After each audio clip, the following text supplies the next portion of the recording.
انہیں معلوم تھا کہ شمر خدام کی ہڈی پسلی ایک کر دے گا، لیکن خدام جب اس کے سامنے جا رکا تو شمر نے ہاتھ بھی نہ اٹھایا۔ دیکھ کمینے انسان، شمر نے خدام سے حقارت آمیز لہجے میں کہا، میں تمہارے باپ اور تمہاری جوانی پر رحم کرتا ہوں۔ آج کے بعد میں تمہیں اس لڑکی کے ساتھ نہ دیکھوں۔ اگر تم نے مجھے اس لڑکی کے ساتھ دیکھ لیا تو پھر کیا ہوگا؟ خدام نے پوچھا۔ پھر میں تمہارے منہ پر 1-2 تھپڑ نہیں ماروں گا، شمر نے کہا۔ تمہیں درخت کے ساتھ الٹا لٹکا دوں گا۔ جاؤ، میری نظروں سے دور ہو جاؤ۔ شمر گھوڑے پر سوار ہوا اور چلا گیا۔ خدام وہیں کھڑا اسے دیکھتا رہا۔ خدام، اسے کسی اور نے بلایا اور کہا، ادھر آ جاؤ۔ پھر اسے 3-4 آدمیوں کی آوازیں سنائی تھی۔ آ جاؤ خدام، آ جاؤ۔ وہ پیچھے مڑا اور لوگوں کے پاس جا رکا۔ سب اس سے پوچھنے لگے کہ شمر نے کیا کہا تھا۔ خدام نے انہیں بتایا۔ سب جانتے تھے کہ خدام کا جرم کیا ہے۔ اگر یہ مسلمان آزاد ہوتے، ان کی اپنی حکومت ہوتی اور یہ معاشرہ ان کا اپنا ہوتا تو وہ خدام کو برا بھلا کہتے کہ وہ کسی کی نوجوان بیٹی کو اپنے پاس بٹھائے ہوئے تھا، لیکن وہاں صورت مختلف تھی۔ انہیں یہ بھی معلوم تھا کہ خدام برے چال چلن کا نوجوان نہیں۔ اس مظلومیت میں بھی مسلمان متحد تھے، لیکن باغ میں کام کرنے والوں میں سے ایک نے کہا کہ یہ آتش پرست ادھر کیا لینے آیا تھا؟ اسے ادھر لایا گیا تھا، ایک اور نے کہا، اور لانے والا ہم میں سے کوئی ایک ہی تھا۔ معلوم کرو وہ کون ہو سکتا ہے؟ ایک بوڑھے نے کہا، یہاں سوال ایک لڑکے اور لڑکی کا نہیں، یہ ظالم اور مظلوم کا معاملہ ہے۔ یہ ہماری آزادی اور خودداری کا معاملہ ہے۔ اگر اس شخص نے اس ذرا سی بات پر مخبری کی ہے تو کل وہ بہت بڑی غداری کر سکتا ہے۔ سب پر خاموشی طاری ہو گئی۔ ایک ادھیڑ عمر عورت نے جو ان آدمیوں کے پیچھے کھڑی تھی بول پڑی، میں بتاتی ہوں وہ کون ہے۔ اس عورت نے کہا اور ان آدمیوں میں بیٹھے ہوئے ایک آدمی کی طرف دیکھنے لگی۔ عورت نے ہاتھ لمبا کر کے انگلی سے اس کی طرف اشارہ کیا اور پوچھا، ابو نصر، تم وہاں اس ٹیکری کے پیچھے کھڑے کیا کر رہے تھے؟ ابو نصر کے ہونٹ ہلے لیکن وہ کچھ کہہ نہ سکا۔ اسی سے سب سمجھ گئے کہ یہ شخص آتش پرستوں کا مخبر ہے۔ اس نے آخر اس الزام کو تسلیم نہ کیا۔ میں تمہیں دیکھ رہی تھی، اس عورت نے کہا۔ تم ٹیکری کے پیچھے غائب ہو گئے اور وہاں سے شمر نکلا۔ دیکھ ابو نصر، ایک بوڑھے نے کہا، ہمیں کوئی ڈر نہیں کہ اب تم شمر کو یہ جا کر بتا دو گے کہ ہم نے تمہیں مخبر اور غدار کہا ہے۔ یہ سوچ لو کہ آتش پرست تمہیں گلے نہیں لگائیں گے۔ وہ کہتے ہوں گے کہ تم ان کے غلام ہو اور اپنی قوم کے خلاف مخبری اور غداری تمہارا فرض ہے۔ ابو نصر نے سر جھکا لیا۔ اس پر تانوں اور گالیوں کے تیر برسنے لگے۔ جس کے منہ میں جو آیا اس نے کہا۔ آخر ابو نصر نے سر اٹھایا۔ اس کا چہرہ آنسوؤں سے دھلا ہوا تھا اور آنسو بہے چلے جا رہے تھے۔ ندامت کے یہ آنسو دیکھ کر سب خاموش ہو گئے۔ تمہیں آخر کتنا انعام ملتا ہوگا؟ ان کے ایک بزرگ نے پوچھا۔ کچھ بھی نہیں، ابو نصر نے سسکی لینے کے انداز میں کہا۔ میں نے یہ پہلی مخبری کی ہے۔ اگر تم لوگ مجھے موت کی سزا دینا چاہو تو مجھے قبول ہے۔ ہم پوچھتے ہیں کیوں؟ ایک نے کہا۔ آخر تم نے یہ حرکت کیوں کی؟ میری مجبوری، ابو نصر نے جواب دیا۔ پرسوں کی بات ہے، اس کماندار نے مجھے راستے میں روک کر کہا تھا کہ میں زہرا کے گھر پر نظر رکھوں۔ اس کا مطلب یہ تھا کہ میں یہ نظر رکھوں کہ زہرا گھر سے بھاگ نہ جائے اور اسے کسی جوان آدمی کے ساتھ الگ تھلگ کھڑے دیکھوں تو اسے اطلاع کر دوں۔ میں نے اسے کہا کہ میں اس لڑکی پر نظر رکھوں گا، لیکن میری 2 بیٹیوں پر کون نظر رکھے گا؟ میں نے کہا کہ شاہی فوج کے کماندار اور سپاہی ہماری بیٹیوں کو بری نظر سے دیکھتے رہتے ہیں۔ شمر میری بات سمجھ گیا۔ اس نے کہا کہ تمہاری بیٹیوں کو کوئی شاہی فوجی آنکھ اٹھا کر بھی نہیں دیکھے گا۔ اس نے میرے ساتھ پکا وعدہ کیا کہ وہ میری بیٹیوں کی عزت کی حفاظت کا پکا انتظام کرے گا۔ یہ میرے لیے بہت بڑا انعام تھا۔ خدا کی قسم، بوڑھے نے کہا، تم اس قابل نہیں ہو کہ تمہیں مسلمان کہا جائے۔ تم نے اپنی بیٹیوں کی عزت بچانے کے لیے اپنے بھائی کی بیٹی کی عزت کا خیال نہ کیا۔ تجھ پر خدا کی لعنت ہو ابو نصر، ایک اور بولا۔ تو جانتا ہے کہ ان آتش پرستوں کے وعدے کتنے جھوٹے ہوتے ہیں؟ ان میں تمہیں کوئی ایک بھی نہیں ملے گا جو کسی مسلمان سے وفا کرے۔ اپنی بیٹیوں کی عزت کی حفاظت کے لیے ہم موجود ہیں، ایک اور نے کہا۔ تمہاری بیٹیاں ہماری بیٹیاں ہیں، میں اسے معاف کرتا ہوں، زہرا کے باپ سعود نے کہا۔ اور میں بھی اسے معاف کرتا ہوں، خدام بولا۔ خدا کی قسم میں شمر سے انتقام لوں گا۔ جوش میں مت آ لڑکے، بزرگ عرب نے کہا۔ کچھ کرنا ہے تو کر کے دکھا، اور یہ بھی یاد رکھ کہ جوش میں آ کے مت بول، دماغ کو ٹھنڈا کر کے سوچ۔ دوسری صبح جب یہ مسلمان کھیتوں اور باغوں میں کام کرنے کے لیے گئے تو ان میں خدام نہیں تھا۔ ہر کسی نے خدام کے باپ سے پوچھا کہ وہ کہاں ہے۔ باپ پریشان تھا۔ اسے صبح پتا چلا کہ خدام غائب ہے۔ زرتشت کے یہ پجاری میرے بیٹے کو کھا گئے ہیں، خدام کے باپ نے روتے ہوئے کہا۔ اسے انہوں نے کسی دھوکے سے باہر بلایا ہوگا اور قتل کر کے لاش دریا میں بہا دی ہوگی۔ سب کا یہی خیال تھا، صرف زہرا تھی جسے امید تھی کہ خدام خود کہیں چلا گیا ہوگا۔ اس نے زہرا کو بتایا تھا کہ وہ کچھ دنوں کے لیے کہیں غائب ہو جائے گا۔ زہرا نے یہ بات کسی کو نہ بتائی، بلکہ اس نے بھی یہی کہا کہ خدام کو ایرانیوں نے غائب کر دیا ہے۔ زہرا نے اپنی سہیلیوں سے کہا کہ وہ 2-3 روز ہی خدام کا انتظار کرے گی۔ وہ نہ آیا تو دریا میں ڈوب مرے گی۔ 3-4 روز بعد رات کو شمر فوج کی ایک چوکی میں بیٹھا 2 نوعمر لڑکیوں کا رقص دیکھ رہا تھا۔ ایران کے شاہی درباروں میں ایسے لڑکوں کا رقص مقبول تھا جن کے جسم لڑکیوں کی طرح دلکش، گداز اور لچکدار ہوتے تھے۔ انہیں ایسا لباس پہنایا جاتا جس میں وہ نیم اوریاں رہتے تھے۔ شمر شاہی خاندان کا فرد تھا۔ اس رات یہ 2 لڑکے اس نے اپنے سپاہیوں کے لیے بلائے تھے۔ شراب کا دور چل رہا تھا۔ سپاہی چیخ چیخ کر داد دے رہے تھے۔ شراب میں بدمست ہو کر 2-3 سپاہیوں نے بھی لڑکوں کے ساتھ ہی ناچنا شروع کر دیا۔ شمر کے حکم پر ان سپاہیوں کو دوسرے سپاہی اٹھا کر چوکی سے باہر پھینک آئے۔ یہ چوکی چھوٹا سا ایک قلعہ تھا، لیکن اس کے دروازے رات کو بھی کھلے رہتے تھے۔ ایرانیوں کو کسی دشمن کے حملے کا خطرہ نہیں تھا۔ وہ اپنے آپ کو ناقابل تسخیر سمجھتے تھے۔ رقص جب اپنے عروج کو پہنچا اور شراب کا نشہ شمر اور اس کے سپاہیوں کے دماغ کو معاف کرنے لگا تو سنسناتا ہوا ایک تیر آیا جو شمر کی گردن میں ایک طرف سے لگا اور اس کی نوک دوسری طرف سے باہر نکل گئی۔ شمر دونوں ہاتھ اپنی گردن پر رکھ کر اٹھا۔ سپاہیوں میں ہڑبانگ مچ گئی۔ وہ سب شمر کے گرد اکٹھے ہو گئے۔ 3-4 اور تیر آئے۔ 3-4 چیخیں سنائی دیں۔ پھر ان ایرانیوں پر جیسے قیامت ٹوٹ پڑی۔ انہیں سنبھلنے کا موقع ہی نہ ملا اور وہ کٹنے لگے۔ ان میں سے جو بھاگ کر دروازوں کی طرف گئے وہ دروازوں میں کٹ گئے۔ چوکی والوں کو کہیں سے بھی مدد نہیں مل سکتی تھی۔ کسی بھی دروازے سے کوئی باہر نہیں نکل سکتا تھا۔ انہیں ہتھیار اٹھانے کی تو مہلت ہی نہیں ملی تھی۔ اس حملے میں جو بچ گئے وہ زمین پر لیٹ گئے۔ یہ ایک طوفان تھا یا بگولا جو غیر متوقع طور پر آیا اور جب گزر گیا تو اپنے ساتھ وہ تمام مال و دولت جو اس چوکی میں تھا لے گیا۔ پیچھے لاشیں رہ گئیں یا تڑپتے ہوئے زخمی، یا وہ اچھے بھلے ایرانی سپاہی جو جان بچانے کے لیے لاشوں اور زخمیوں میں لیٹ گئے تھے۔ صبح ہوئی۔ مسلمان کھیتوں اور باغوں میں کام کرنے کے لیے گھروں سے نکل رہے تھے کہ گھڑ سوار ایرانی فوج نے ان کی بستی کو گھیرے میں لے لیا۔ دوسری چوکی کو اس وقت اس چوکی پر حملے کی اطلاع ملی تھی جب حملہ آور اپنا کام کر کے بہت دور نکل گئے تھے۔ مسلمانوں کو کام پر جانے سے روک لیا گیا۔ ایرانی فوجیوں نے مردوں کو الگ اکٹھا کر کے کھڑا کر دیا اور ان کے گھروں سے عورتوں کو باہر نکال کر مردوں سے دور کھڑا رہنے کا حکم دیا۔ فوجی ان کے گھروں میں گھس گئے اور اس طرح تلاشی دی جیسے ان کے مکانوں کے فرش بھی کھود دیں گے۔ انہیں کسی گھر سے ایسی کوئی چیز نہ ملی جو شک پیدا کرتی۔ البتہ سپاہیوں کو اپنے کام کی جو چیزیں نظر آئیں وہ انہوں نے اٹھا لی۔ پھر انہوں نے عورتوں اور مردوں کو اکٹھا کر کے انہیں دھمکیاں دی۔ مسلمانوں کے ساتھ یہ سلوک ان کے لیے نیا نہیں تھا۔ کسی نہ کسی بہانے ان کے گھروں کی تلاشی ہوتی ہی رہتی تھی۔ اس کے بعد انہیں اس طرح کی دھمکیاں ملتی تھی، لیکن اب ایرانیوں کو معقول بہانہ ملا تھا۔ رات ابلا کی ایک مضافاتی چوکی پر بہت سے آدمیوں نے شب خون مارا ہے۔ ایک ایرانی کماندار نے مسلمانوں سے کہا، ہمارا ایک کماندار اور 60 سپاہی مارے گئے اور بہت سے زخمی ہوئے ہیں۔ اگر تم میں کوئی مرد یا عورت اس گروہ کے کسی ایک آدمی کو بھی پکڑوا دے اسے انعام ملے گا۔ نقد انعام کے علاوہ اسے اس فصل کا آدھا حصہ ملے گا۔ اس نے سب پر نگاہ دوڑائی اور پوچھا، ایک دوسرے کو دیکھ کر بتاؤ کہ تم میں سے کون غیر حاضر ہے۔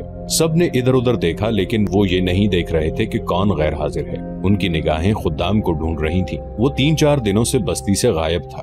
سب نے دیکھا کہ خدام وہاں موجود تھا۔ سب نے سکون کی سانس لی۔ پھر بہت سی آوازیں اٹھیں کہ کوئی بھی غیر حاضر نہیں۔ ایرانی فوجیوں کے جانے کے بعد جنہیں معلوم تھا کہ خدام 3-4 روز غائب رہا ہے، وہ باری باری اس سے پوچھنے لگے کہ وہ کہاں چلا گیا تھا۔ میں شمر کے ڈر سے بھاگ گیا تھا۔ خدام نے ہر کسی کو یہی جواب دیا۔ اس کے باپ نے سب کو بتایا تھا کہ خدام گزشتہ رات کے پچھلے پہر آیا ہے۔ اس روز باغ میں کام کرتے ہوئے زہرا اور خدام کام سے کھسک گئے اور اس جگہ جا بیٹھے جہاں انہیں کوئی دیکھ نہیں سکتا تھا۔ زہرا خوشی سے پاگل ہوئی جا رہی تھی اور وہ رہ رہ کر خدام کی بلائیں لیتی تھی۔ یہ کیسے ہوا خدام؟ اس نے خوشی سے لڑکھڑاتی ہوئی زبان سے پوچھا۔ یہ ہوا کیسے؟ اسے اللہ کی مدد کہتے ہیں زہرا، خدام نے کہا۔ اب یہ نہ کہنا کہ خدا مدد نہیں کرتا خدام۔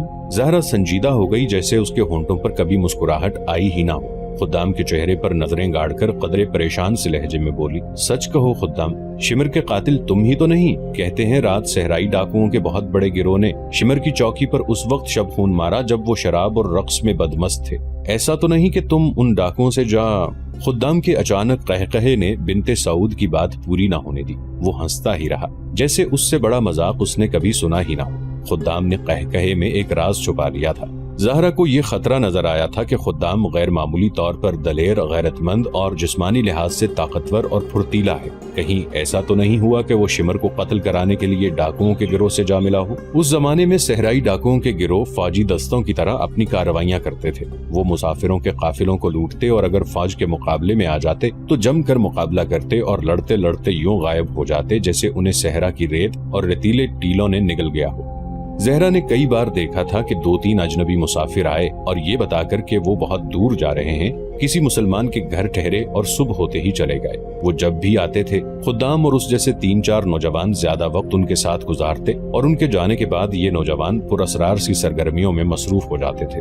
زہرا نے یہ بھی دیکھا تھا کہ اجنبی مسافروں کے جانے کے بعد مسلمان قبیلوں کے بزرگ سر جوڑ کر بیٹھ جاتے اور سرگوشیوں میں باتیں کرتے تھے۔ پھر جب مسلمان کھیتی باڑی، باغبانی اور دیگر کاموں میں مصروف ہوتے تو یہ بزرگ ان کے درمیان گھومتے پھرتے اور ان کے ساتھ ایسی باتیں کرتے جیسے واز کر رہے ہوں۔ اپنے مذہب کو نہ چھوڑنا، بزرگ اس قسم کی باتیں کرتے تھے۔ جس خدا کے بھیجے ہوئے رسول صلی اللہ علیہ وآلہ وسلم کو مانتے ہو اس خدا کی مدد آ رہی ہے۔ آتش پرست طاقتور ہیں، بہت طاقتور ہیں، لیکن وہ اللہ سے زیادہ طاقتور نہیں۔ ثابت قدم رہو، ظالم کا ہاتھ کٹنے والا ہے، اللہ مظلومین کے ساتھ ہے۔ کب؟ آخر کب؟ ایک روز ایک آدمی نے جھنجھلا کر ان بزرگوں سے پوچھا، خدا کی قسم تم یہ کہہ رہے ہو کہ ہم ظلم و ستم سہتے چلے جائیں اور چپ رہیں اور تمہارے واز سنتے رہیں؟ اگر آج ہم کہہ دیں کہ ہم مسلمان نہیں اور اسلام کے ساتھ ہمارا کوئی تعلق نہیں تو غلامی کی زنجیریں ٹوٹ جائیں۔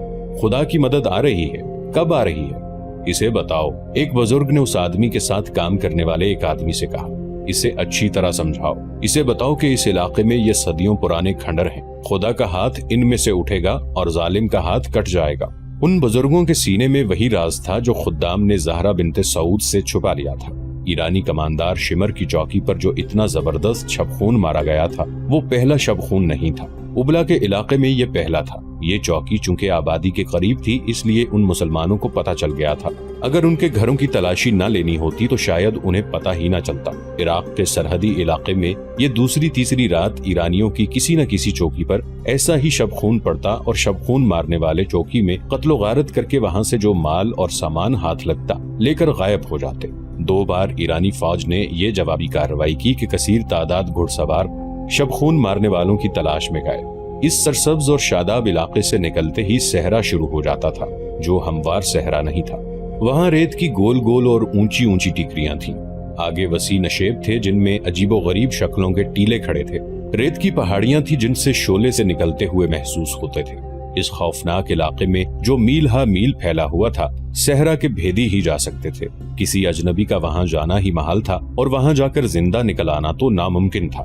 دونوں بار ایرانی فوج کے گھڑ سوار دستے کا یہ انجام ہوا کہ اسے گھوڑوں اور انسانوں کے نقوش پا ملتے رہے جو صاف بتاتے تھے کہ یہ ایک گروہ ہے اور شب خون مارنے والا یہی گروہ ہو سکتا ہے، مگر یہ نقوش انہیں سیدھے موت کے منہ میں لے گئے۔ ایرانی جوں ہی پہلے نشیب میں داخل ہوئے اور پورا دستہ نشیب میں اتر گیا تو ان پر تیروں کی بوچھاڑیں آنے لگی۔ پہلی بوچھاڑ میں کئی سوار اور گھوڑے گھائل ہو گئے، زخمی گھوڑے بے لگام ہو کر ادھر ادھر بھاگے، سارے دستے میں بھگدڑ مچ گئی۔ ان پر تیر برستے رہے مگر بکھر جانے کی وجہ سے تیر خطا ہونے لگے۔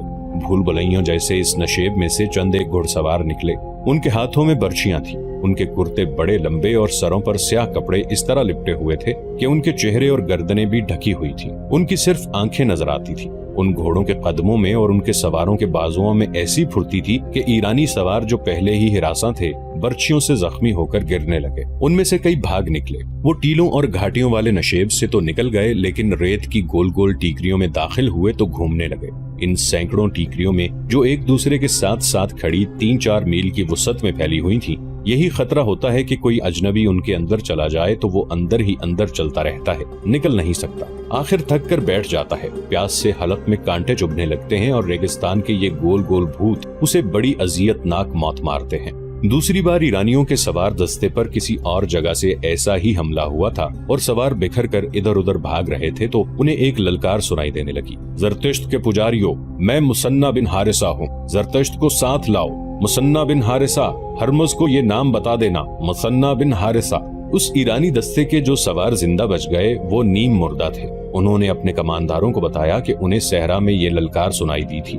اس کے بعد ایرانیوں کی سرحدی چوکیوں پر چھاپے پڑتے رہے لیکن انہوں نے چھاپا ماروں کا تعاقب کیا اور ان کو تلاش کرنے کی جرت نہ کی۔ بعض چھاپوں کے بعد یہ للکار سنائی دیتی تھی، مثنیٰ بن حارثہ، آتش پرستو، میں مثنیٰ بن حارثہ ہوں۔ پھر مثنیٰ بن حارثہ دہشت کا، کسی جن بھوت کا، کسی بدروح کا ایک نام بن گیا۔ ایرانی فوجی اس نام سے ڈرنے لگے۔ انہوں نے مثنیٰ بن حارثہ یا اس کے گروہ کے کسی ایک آدمی کو پکڑنے کے بہت اہتمام کیے لیکن جب کہیں شب خون پڑتا تو ایرانی فوج جن کی جرت اور بے جگری مشہور تھی دہشت سے دبک جاتے تھے۔ یہ تھا وہ مثنیٰ بن حارثہ